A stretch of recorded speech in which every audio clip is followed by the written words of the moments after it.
રાજ્યમાં હાલ ગુજરાતમાં કાળઝાળ ગરમી પડી રહી છે, ત્યારે હવામાન વિભાગે 5 દિવસના હવામાન અંગે આગાહી કરી છે. રાજ્યના કેટલાક તાપમાનમાં 2 થી 5 ડિગ્રીનો ઘટાડો નોંધાવવાની પણ આગાહી કરી છે. આ સાથે હવામાન વિભાગના વૈજ્ઞાનિકે જણાવ્યું કે ઉત્તર અને મધ્ય ગુજરાતમાં હીટવેવની આગાહી આપવામાં આવી છે.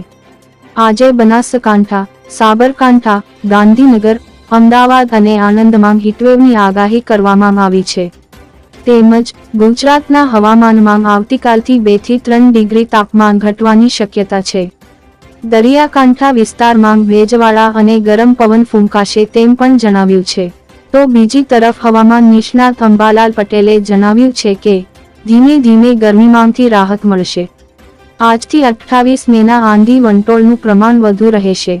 પ્રી મોન્સૂન વરસાદ 31 મે સુધી દક્ષિણ ગુજરાતમાં ગાજવીજ સાથે વરસાદ થશે.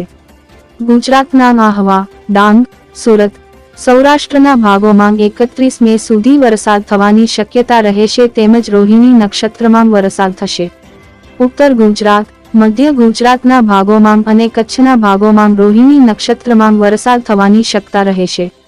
આ સાથે તેમણે આગાહીમાં જણાવ્યું છે કે રેમલ વાવાઝોડાનો ભેજ અને અરબ સાગરના ભેજના કારણે 26 મે થી 4 જૂનમાં આંધી વંટોળ સાથે પ્રી મોન્સૂન એક્ટિવિટી થવાની શક્યતા રહેશે.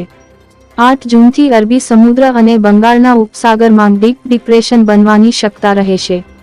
8 થી 14 જૂન સુધીમાં અરબી સમુદ્રમાં વાવાઝોડું બનવાની શક્યતા છે.